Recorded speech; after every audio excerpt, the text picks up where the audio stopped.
He was Julian Croft, the king of Silicon Valley, standing on stage at the most exclusive gala of the year. In his hand, a glass of champagne. In his eyes, a secret burning desire for his mistress Isabella, who watched him from the crowd. He was about to raise a toast that would set their secret world on fire, a public declaration disguised as a business platitude. He thought he controlled everything: his billion-dollar company, his public image, and his quiet, pregnant wife at home. But what he didn't know was that his wife wasn't at home. She was in the room, and she didn't just have a seat at the table. She owned the entire venue. His whole world was about to come crashing down, live in front of everyone who mattered. The Croft penthouse on the 80th floor of Park Avenue's most prestigious tower was less a home and more a museum of success. Floor-to-ceiling windows framed a panoramic view of Manhattan, a kingdom Julian Croft felt he had personally conquered. Every surface was polished marble or gleaming chrome. Every piece of art was an investment, and every room was a testament to his ruthless ascent in the world of tech finance. His company, Croft Innovations, was the darling of Wall Street, and at 35, Julian was the sun around which his universe revolved. His wife, Emma Vance, moved through this sterile palace with a quiet grace that was often mistaken for fragility. She was beautiful in a classic, understated way that photographers for magazines like Vogue and Town and Country adored. To the outside world, she was the perfect accessory to a man like Julian, elegant, supportive, and from a background of respectable, if faded, old money. What the world didn't see was the steel in her spine, forged not in boardrooms, but in a childhood spent watching her own family's legacy get mismanaged into near obscurity. She knew the precariousness of wealth and the importance of a foundation built on more than just fluctuating stock prices. Their marriage, once a passionate partnership, had slowly cooled into a contractual arrangement. Julian was consumed by his work, his phone a permanent extension of his hand. Their conversations had become transactional, revolving around schedules, public appearances, and the renovations on their Hamptons estate. Emma had tried for years to breach the wall he'd built around himself to find the man she'd fallen in love with, the ambitious, brilliant visionary who had once looked at her like she was the only person in the world. Now he looked through her. The news of her pregnancy 6 months ago had caused a brief ripple in their stagnant waters. Julian had been ecstatic, but in a proprietary way. A Croft heir, he'd declared as if ordering a new supercar. He'd hired the best doctors, a nutritionist, a prenatal yoga instructor, and a team to design the most opulent nursery imaginable. He was managing the pregnancy like a project launch, all logistics and no emotion. He never asked how she was feeling. He never placed a hand on her growing belly just to feel his child move. He was present in every material way and absent in every way that mattered. This evening was a perfect example. The annual Starlight Children's Foundation Gala was the social event of the season, a night where New York's elite gathered to out-donate and outdress one another.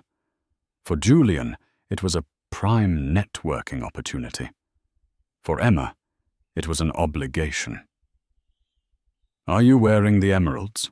Julian asked, not looking up from his phone as he adjusted his custom Tom Ford tuxedo. "The ones from the Christie's auction. They'll match the green in your dress." Emma stood before the full-length mirror, her hand resting on the gentle curve of her stomach, beneath the flowing emerald silk of her gown. "I was thinking of wearing my mother's pearls," she said softly. "They feel more appropriate."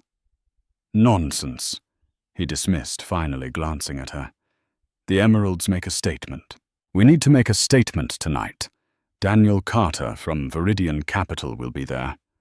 I need him to see that we're a power couple, that the Croft brand is stronger than ever. We. He always used that word when it served him. She didn't argue. It was pointless. Instead, she walked to their vault and retrieved the cold, heavy emerald necklace. As she fastened the clasp, she met her own eyes in the mirror. A stranger looked back at her, a woman playing a part in a life that no longer felt like her own. The loneliness was a physical ache, a cold void that even the impending birth of her child couldn't fully fill. As they rode down in the private elevator, Julian was already strategizing. Okay, so when we get there, I'll handle the press line. You just smile and look radiant. I'll make the introductions to Carter. Remember, his wife's name is Brenda. She loves horses. Mention the polo club. Emma simply nodded, her gaze fixed on the flashing floor numbers. She felt like a ghost, an invisible passenger in her own life, while her husband piloted them towards yet another performance. She had a secret, though. A small, carefully guarded piece of herself that Julian knew nothing about. It was a seed of independence she had planted years ago, a project born from her determination to never be as vulnerable as her parents had been. It was her safety net, her silent rebellion. And tonight, she had a sickening feeling that she was going to need it. Isabella Rossi was everything Emma was not. Where Emma was classic elegance, Isabella was explosive charisma. She was the head of strategic communications at Croft Innovations, a title she'd earned not just with a sharp mind, but with a predator's instinct for opportunity. She had identified Julian Croft as her ultimate prize from the moment she walked into his office. She saw his ambition, but she also saw his ego, a massive, glittering, and ultimately fragile thing, and she knew exactly how to feed it. Their affair hadn't started in a sordid, cliched way. It began in the intellectual fire of late-night brainstorming sessions and transatlantic business flights. Isabella challenged him, pushed him, and most importantly, mirrored his own self-importance back at him. She looked at him with a raw, undisguised admiration that he hadn't seen from his wife in years.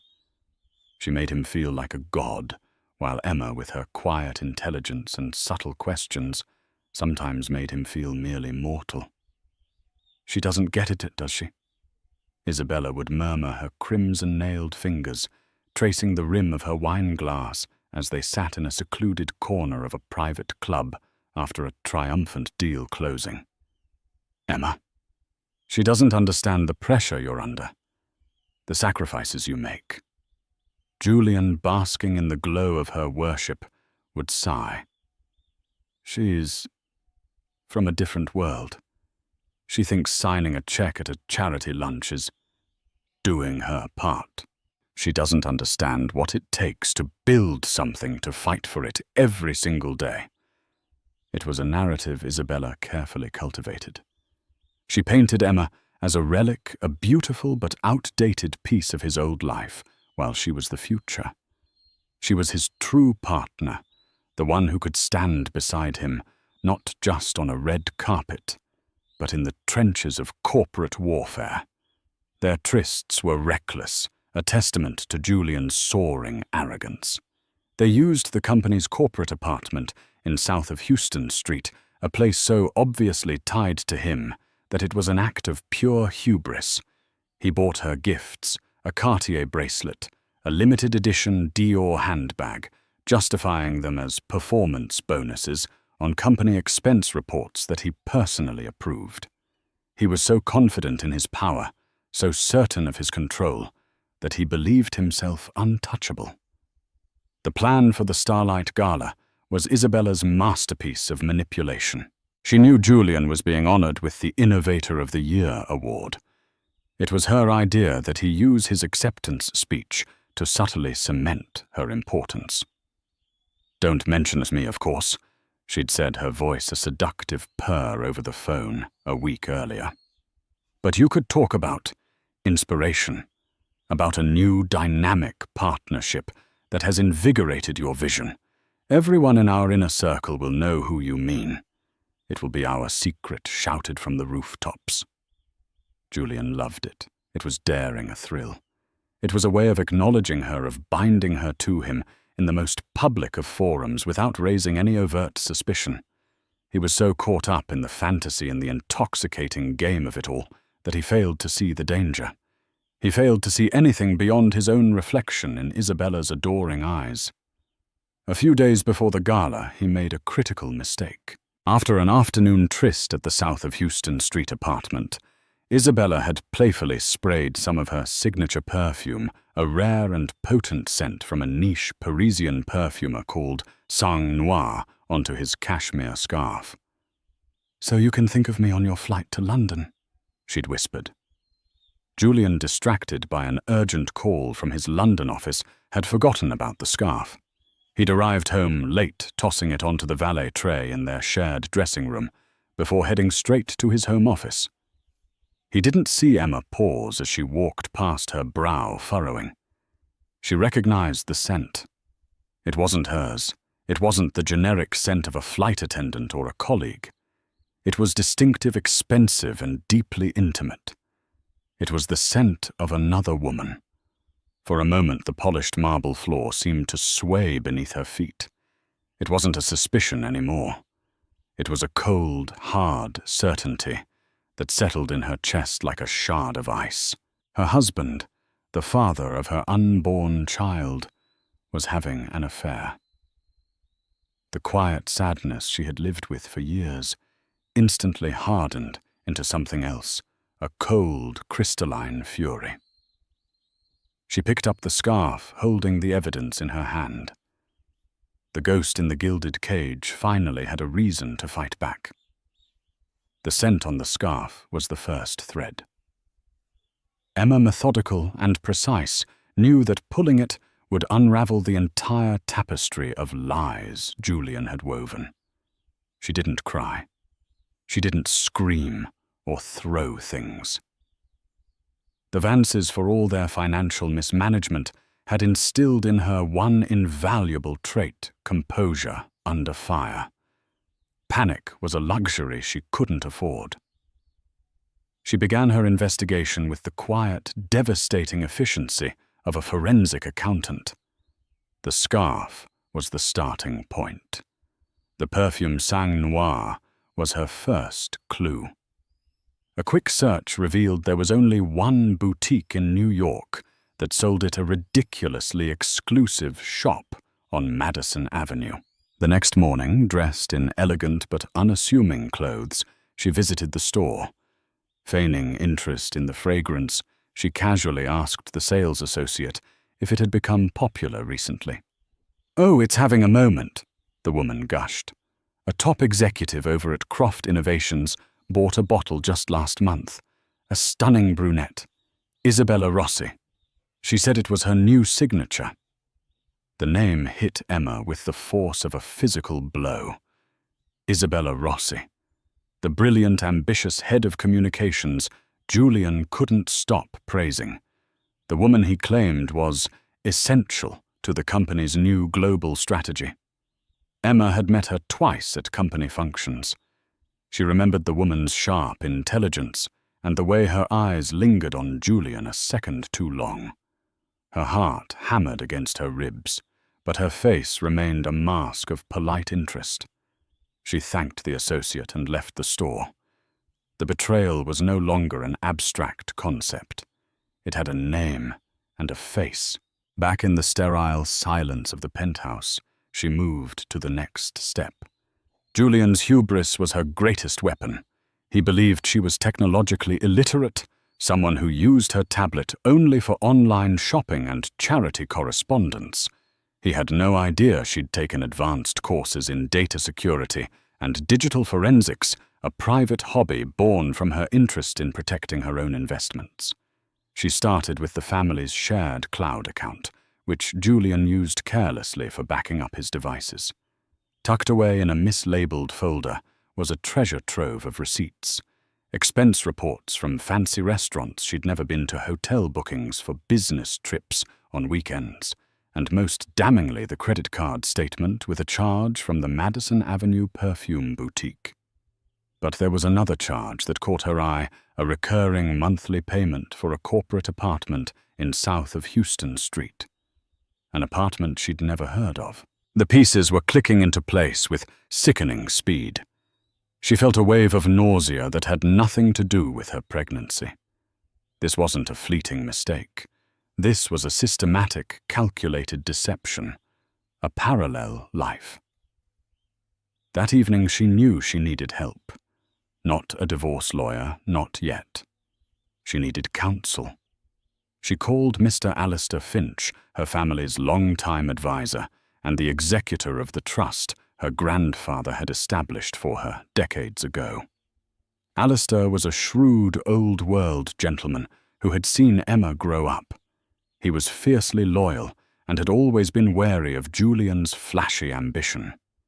They met the next day at a discreet tea room at the Carlyle. Emma laid out her evidence calmly and logically, her voice never wavering. She presented printouts of the receipts, the name of the mistress, the address of the apartment. Alistair listened without interruption, his steepled fingers pressed against his lips. When she finished, he didn't offer condolences. He offered strategy. "What is it you want, Emma?" he asked, his voice gentle but firm. "I want to protect myself and my child," she stated, her gaze unwavering. "But I will not be a victim. I will not be quietly discarded. He has built his empire on an image of stability and power, an image I helped him create. I will not allow him to humiliate me."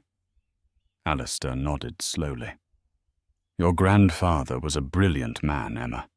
He foresaw a day when you might need your own resources entirely separate from any man. The Vance Trust isn't just a portfolio of stocks. Do you remember the real estate acquisitions we made 8 years ago? The ones in downtown Manhattan?" Emma's mind raced. She vaguely remembered signing papers for a series of commercial property investments, a diversification strategy Alistair had strongly recommended. She'd been busy with the wedding plans and had trusted him implicitly. "One of those acquisitions," Alistair continued, a faint, knowing smile on his lips, "was a struggling but historically significant hotel. A place with a grand ballroom, impeccable service, and a need for a silent partner to fund a complete renovation. A partner who wanted no public association with the venue, preferring to let the management company take the credit." The world seemed to slow down. Emma stared at him, understanding dawning in her eyes. "The Serafina," she whispered. "The very same," Alistair confirmed. "The venue for the Starlight Gala on Saturday. You, my dear, are the sole anonymous owner. Julian is about to accept an award in a room full of his peers in a building that belongs to the wife he is so carelessly betraying." For the first time in days, Emma felt a tremor of something other than pain. It was power. Cold, clear, and absolute. A plan began to form in her mind, a script for a drama of Julian's own making. He wanted to make a statement at the gala. So did she. She looked at Alistair, her eyes glinting with a newfound steely resolve. "Get me the event organizers, Alistair. I need to make a last-minute change to the speaker's schedule." The grand entrance of the Serafina Hotel was a maelstrom of flashing camera bulbs and velvet ropes. Black town cars lined the curb, depositing New York's financial and social royalty onto a plush red carpet. The air buzzed with the sound of forced laughter, air kisses, and the rustle of couture gowns. It was a perfectly orchestrated symphony of wealth and influence.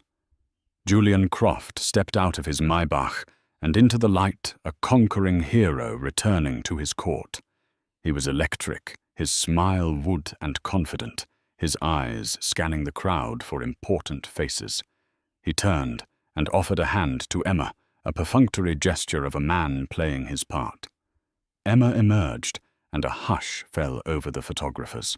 Dressed in the emerald silk gown with her mother's simple, elegant pearls at her throat, instead of the ostentatious emeralds, she was a vision of serene dignity. Her pregnancy was not something she hid, but something she wore with a quiet, regal pride. To the photographers, she was the epitome of grace. To Julian, she was the perfect prop. "There's Carter," he murmured, steering her towards a portly man with a booming laugh. "Remember, his wife's name is Brenda. Horses." Emma smiled placidly, allowing him to lead her. She played her role to perfection. She laughed at the right jokes, inquired about polo ponies with practiced sincerity, and accepted compliments on her glow with a gentle nod. All the while her mind was a whirlwind of cold calculation. She scanned the cavernous ballroom, not as a guest, but as an owner inspecting her property. She noted the placement of the cameras for the live stream, the sightlines from the stage, to the various VIP tables, the location of the exits. She saw Isabella Rossi across the room.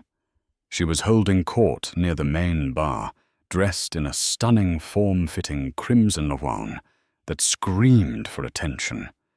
She looked like a victor, her laughter loud and confident, her eyes constantly flicking towards Julian.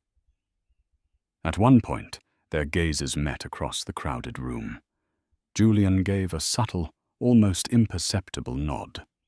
Isabella's lips curved into a smug, triumphant smile. They thought they were so clever, so discreet. They had no idea they were actors in a play where the final act had been rewritten. Emma excused herself, telling Julian she needed a moment to rest her feet. He was so engrossed in his conversation with a tech billionaire that he barely registered her departure. She didn't go to the ladies' lounge. Instead, she slipped through a discreet door marked "Private" and entered the backstage labyrinth of the ballroom. The frantic energy of the event staff was a stark contrast to the polished calm of the gala.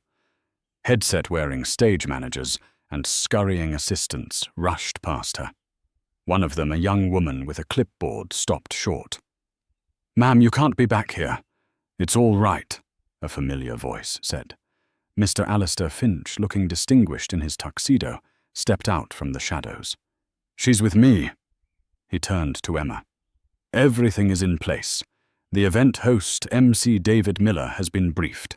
He knows to call you to the stage directly after Julian's award. The teleprompter is loaded with your speech." Emma took a deep breath, her hand instinctively going to her belly. The baby kicked a small, reassuring flutter. This wasn't just for her anymore. And the house lights, the cameras. Camera 3 will have a tight shot on Julian's table. Camera 4 will be on Ms. Rossi. Alistair said, his voice grimly satisfied. "We will capture every moment. Are you certain you can do this, Emma?" She looked out through a small gap in the curtain, her eyes finding Julian. He was laughing, basking in the adoration of his peers, a king in his castle. But it wasn't his castle. It was hers. He built his world on a foundation of lies. She said, her voice low and steady. "Tonight, I'm simply going to show him the cracks." She smoothed down her dress, the picture of composure, and prepared to watch the first act of her husband's public downfall. After the main course was cleared and the dessert plates were set, the lights in the grand ballroom dimmed. A spotlight found the stage where the evening's host, David Miller, a charming local news anchor, tapped the microphone. "Ladies and gentlemen," his smooth voice boomed, "tonight we have celebrated the incredible work of the Starlight Children's Foundation. And now it is my great honor to present our final award of the evening, the Innovator of the Year Award."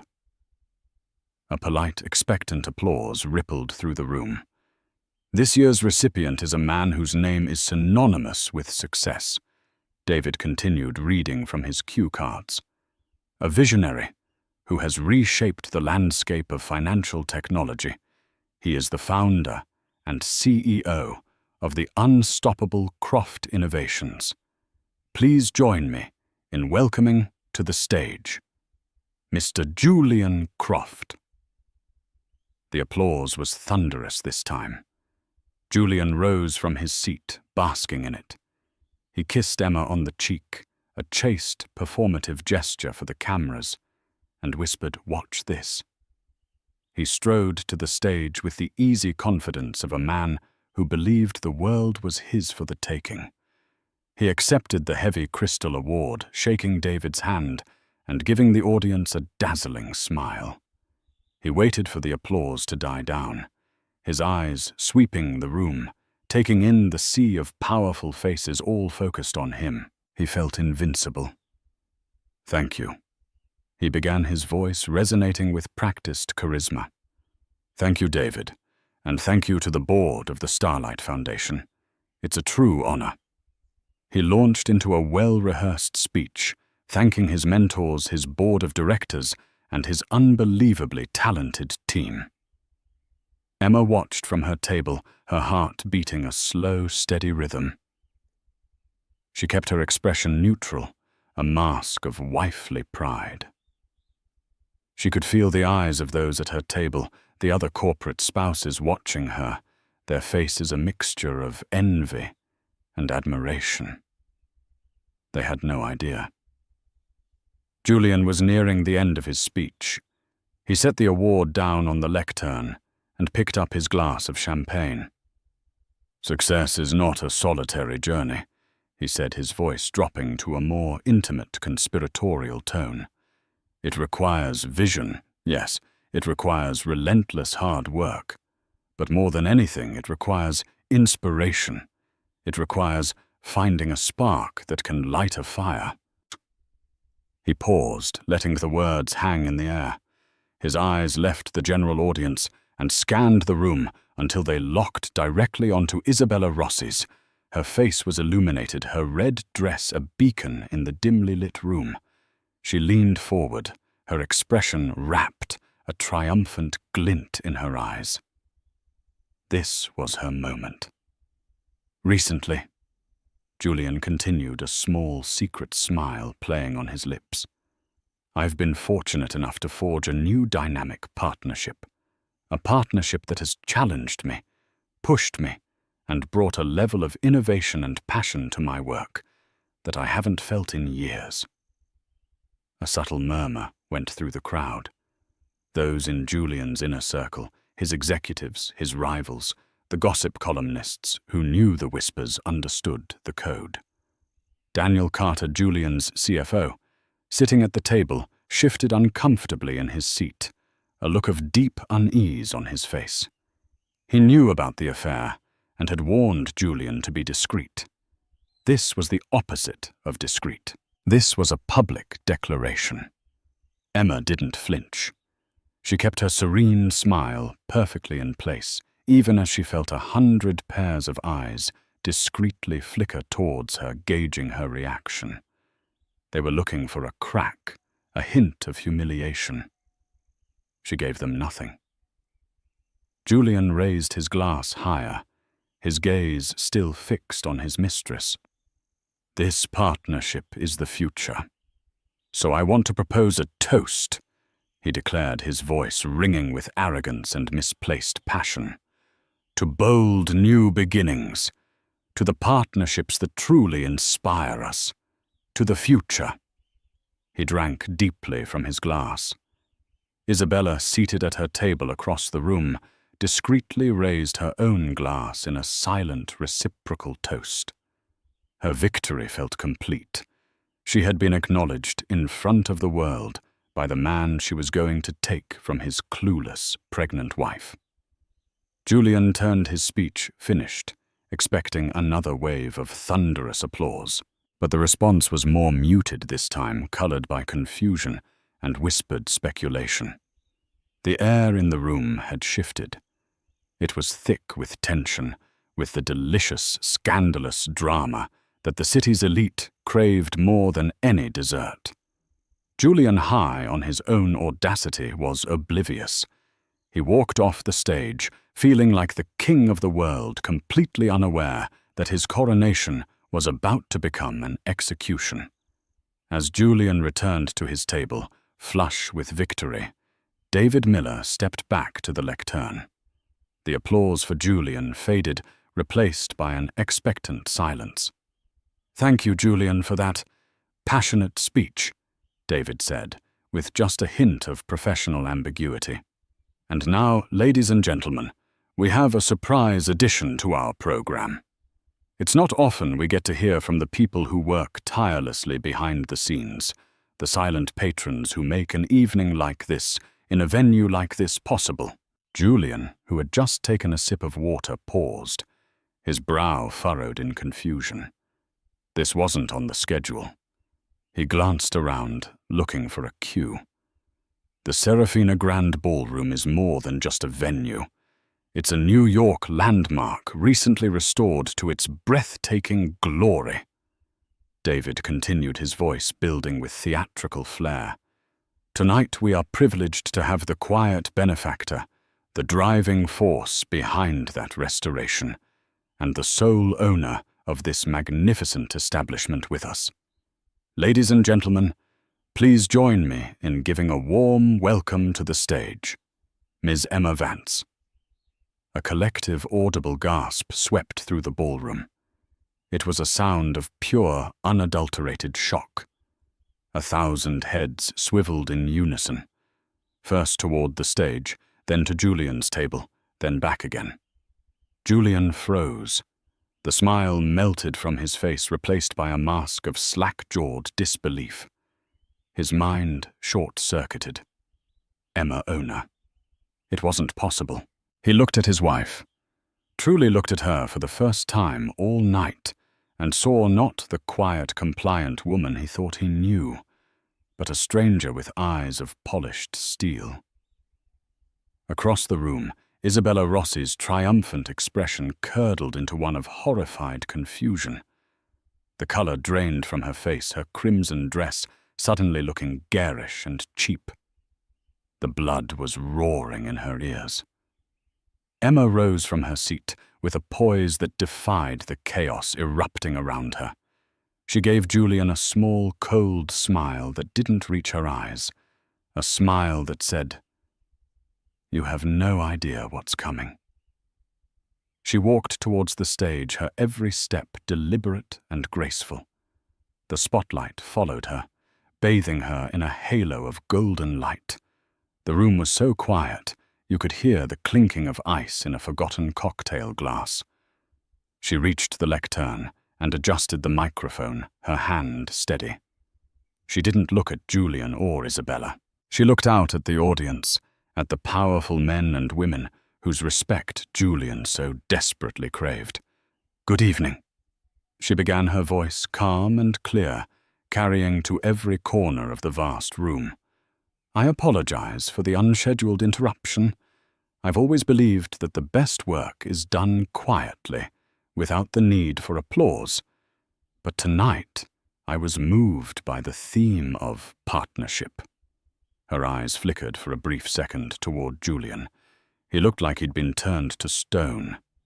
"My late grandfather, a man of great integrity, taught me that a true partnership is built on a foundation of trust, loyalty, and absolute transparency," she continued. "It's not about public declarations or grand gestures.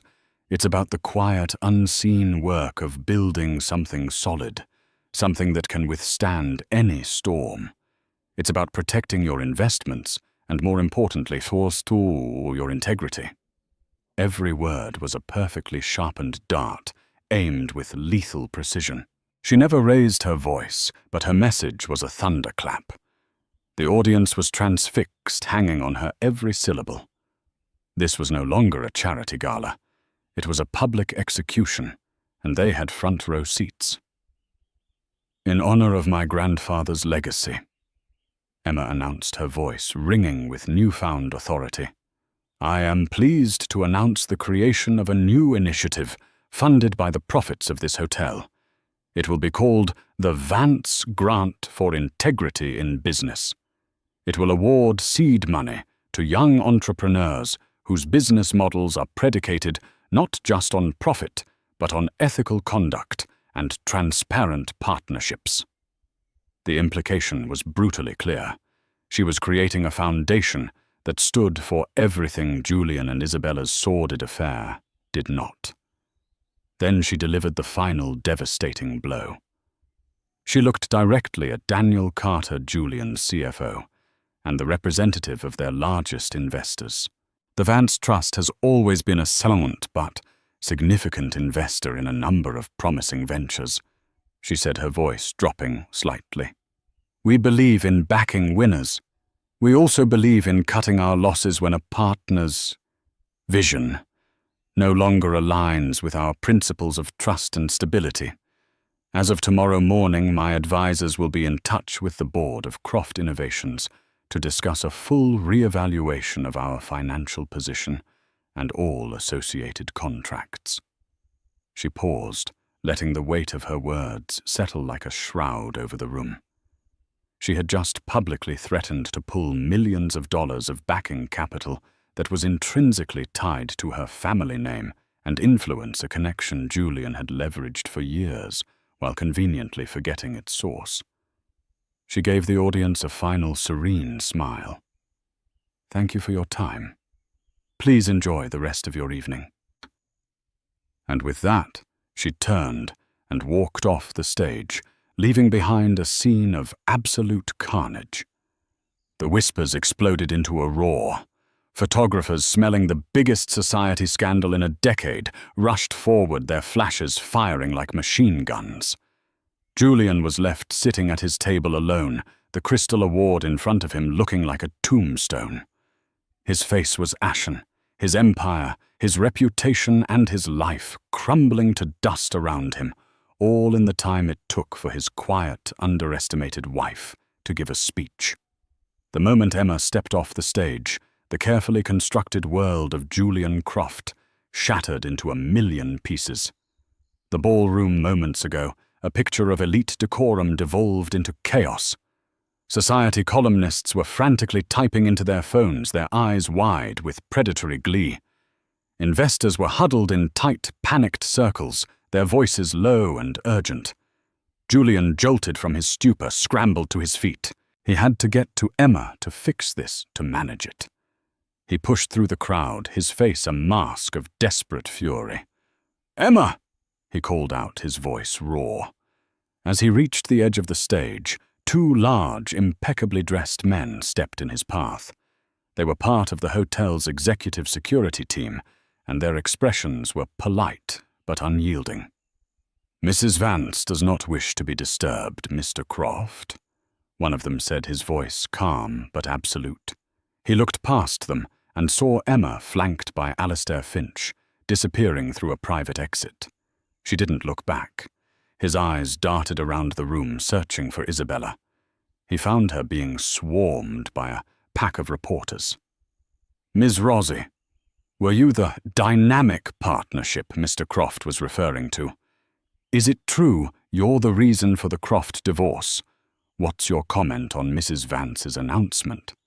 Isabella, usually so composed and media-savvy, was utterly overwhelmed. Her face was pale, her eyes darting around like a trapped animal. Her dream of a public acknowledgement had become her worst nightmare. This wasn't a stepping stone. It was a cliff. Humiliation washed over Julian in a sickening wave. He was trapped in the middle of the ballroom, the spotlight of 100 conversations burning into him. The man who had been crowned king moments before was now a public spectacle, a fool stripped bare in the court he thought he commanded.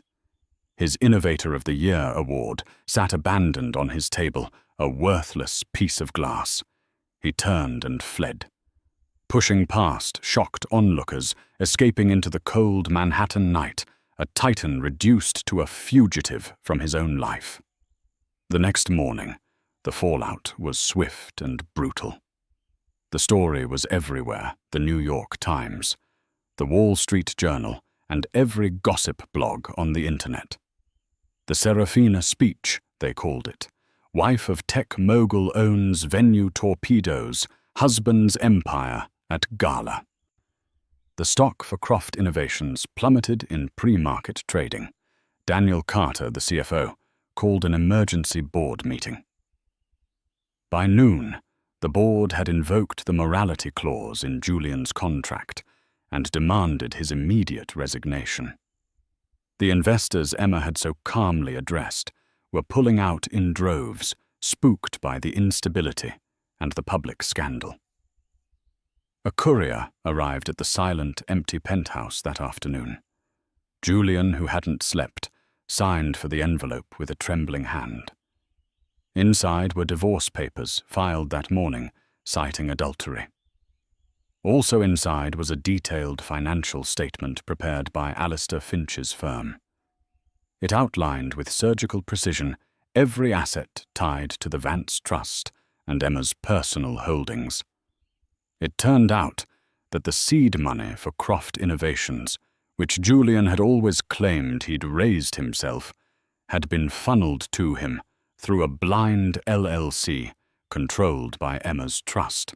He hadn't just cheated on his wife. He had betrayed his primary and most foundational investor. He collapsed onto a white leather sofa, the papers scattering around him. The penthouse, once his monument to success, now felt like a pristine, lonely prison. He had catastrophically underestimated Emma. He had seen her as a beautiful, gentle accessory to his life, when in reality she had been the architect of its foundation. He had mistaken her quietness for weakness, her grace for submission. Weeks later, a heavily pregnant Emma met with Alistair in the sun-drenched library of her new home, a historic brownstone she was renovating. She was reviewing the plans for the Vance grant, her face calm and focused. The divorce was being finalized, with Julian putting up no fight, utterly broken. Isabella Rossi had been fired and had disappeared from the New York social scene, her career in ruins. "Are you happy, Emma?" Alistair asked gently. Emma placed a hand on her belly, a soft, genuine smile gracing her lips for the first time in years. "I'm at peace, Alistair," she replied. "I've found my voice. I'm building something that matters, something for my child. A legacy built not on stock prices and public image, but on strength, integrity, and the knowledge that you should never, ever underestimate a quiet woman."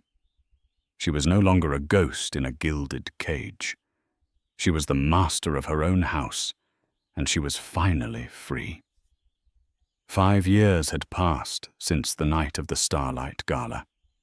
The seasons in New York had turned, trends had come and gone, and the scandal that had once been the talk of the city had faded into the annals of high society lore. For Emma Vance, those 5 years had been a period of quiet, deliberate reconstruction. The sterile Park Avenue penthouse was a distant memory, replaced by a warm, inviting brownstone in the West Village. Sunlight streamed through tall windows, illuminating rooms filled not with investment art, but with children's drawings, shelves overflowing with books, and the comfortable clutter of a life well lived.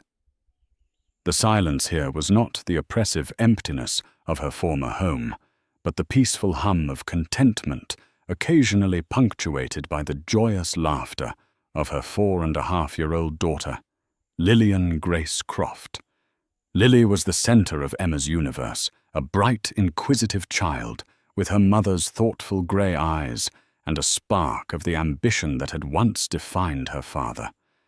Emma was determined to raise her in a world built on the principles she now championed publicly. The Vance grant for integrity in business had become a major force for good in the startup world, a coveted prize that signaled not just financial viability, but ethical fortitude. Emma Vance was no longer known as Julian Croft's wronged wife. She was a respected philanthropist, a shrewd investor, and a formidable figure in her own right. The name on her office door simply read, E. Vance.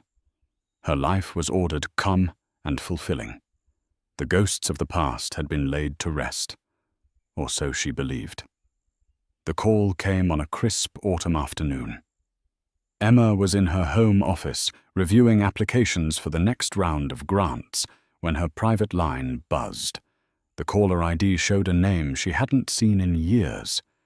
Daniel Carter, Julian's former CFO and one-time friend. A man who had been a silent witness to Julian's rise and a casualty of his spectacular fall. Curiosity warred with a cold knot of apprehension in her stomach. She let it ring 3 times before answering, her voice perfectly level. Emma Vance. Emma, it's Daniel Carter. I hope I'm not disturbing you. His voice was different, hesitant, frayed at the edges, stripped of the easy confidence she remembered. Daniel, it's been a long time, she said, her tone polite but guarded. To what do I owe the pleasure? There was a pause, and she could hear him take a shaky breath. I'm calling about Julian. The knot in her stomach tightened. She had made it a point to never ask about him. She knew the basics from public records, the forced resignation, the fire sale of his assets to settle debts, his retreat from public life. He had effectively vanished. I see, she said coolly. He's not well, Emma. Daniel said the words tumbling out in a rush. He's been living quietly in a small town in Oregon for the last few years. He has pancreatic cancer. The prognosis is not good. A few months, maybe. Emma felt the air leave her lungs, but her expression remained unchanged. The news didn't bring her satisfaction or sorrow. It was a sterile fact, an epilogue to a story she had closed long ago. I'm sorry to hear that. She said the words a social nicety devoid of real emotion. He knows he has no right to ask for anything. Daniel continued, sensing her reserve. God knows he forfeited every right he ever had. But he's asking Emma. He's asking to see you. And he's asking to see his daughter. Just once. The request landed like a stone in the tranquil pool of her life. Lillian. He wanted to see Lily. A fierce, protective anger, an emotion she hadn't felt in years, surged through her. No, she said the word as sharp and cold as a shard of ice. Absolutely not. He gave up the right to be her father the moment he chose to betray his family. I will not expose my daughter to that man's chaos and regret. The answer is no. I understand, Daniel said, his voice heavy with defeat. I told him you'd say that. I'm sorry to have bothered you. She hung up the phone, her hand trembling slightly. She walked to the window, looking down at the street where children were playing in the fallen leaves. Lily would be home from her preschool soon, full of stories about finger painting and her best friend Noah. How could she possibly bring the shadow of Julian Croft into that bright, innocent world? He was a concept to Lily, a vague answer to a difficult question. A father who lived very far away. To introduce him now, a dying stranger full of ghosts, seemed like a cruel and selfish act. That evening, after she'd tucked Lily into bed, she poured herself a glass of wine and sat in the quiet of her library. Alistair Finch's voice echoed in her memory, his advice always cautious, always centered on protection. Build walls, Emma. Strong ones. She had. Her life was a fortress of peace and stability, built brick by brick from the wreckage of her marriage. Julian's request was a cannonball aimed at those walls. Yet as the hours passed, a more complex feeling began to surface beneath the anger. She thought about the night of the gala. She remembered the cold, crystalline fury that had fueled her. It had been necessary. It had been righteous. But was that anger still serving her? Or was it now a different kind of cage, one of her own making? She walked upstairs and stood in the doorway of Lily's room. Her daughter was asleep, her small chest rising and falling rhythmically, a stuffed bunny clutched in her arms. One day, Lily would be old enough to understand the whole story. She would search for her father's name online and find the articles, the scandal, the spectacular fall from grace. What would she think of her mother then? Would she see a protector? Or would she see a gatekeeper who had denied her a final chance to know a part of herself? The decision she had to make wasn't about Julian. He was a dying man who had made his bed and was now forced to lie in it. This wasn't about forgiveness for him, because what he had done was in many ways unforgivable. This was about the woman Emma wanted to be, and the mother she needed to be for Lily. It was about closing the final chapter, not with a slam of the book, but with a quiet, deliberate turning of the page. It was about ensuring that no shadow, not even Julian's, could hold any power over them, ever again. She thought of the raw, consuming hatred she had felt in the months after the betrayal. It had been an engine, but a toxic one. Over the years, she had starved it, replacing it with purpose and love for her child. Letting Julian see Lily wasn't an act of charity towards him. It was the ultimate act of indifference to his power. It was a demonstration that he was so far removed from their lives that his presence for one controlled afternoon could do no lasting harm. It was the final assertion of her own strength. With a deep sigh that seemed to release the last vestiges of a 5-year-old war, she walked back to her office. She picked up the phone and dialed Daniel Carter. He answered on the first ring, his voice anxious. "Daniel," she said, her voice steady and clear, devoid of anger or pity. "Find a neutral private location. A medical suite, perhaps. My security will need to clear it first. We will be there for 1 hour. No more. Tell Julian he can see his daughter." The chosen location was a private suite at a discreet medical concierge facility in Midtown, a place of hushed corridors and expensive anonymous art. It was a place belonging to no one, heavy with the sterile scent of antiseptic and unspoken grief. Emma had chosen it for its neutrality. It was not her home, and it was not his past. It was simply a room where a final act could play out under the watchful, unobtrusive eyes of her security team stationed down the hall. She held Lily's small hand as they entered. Lily, dressed in a simple blue dress, looked around with wide, curious eyes, clutching a picture book to her chest. "Is this a doctor's office, Mummy?" she whispered.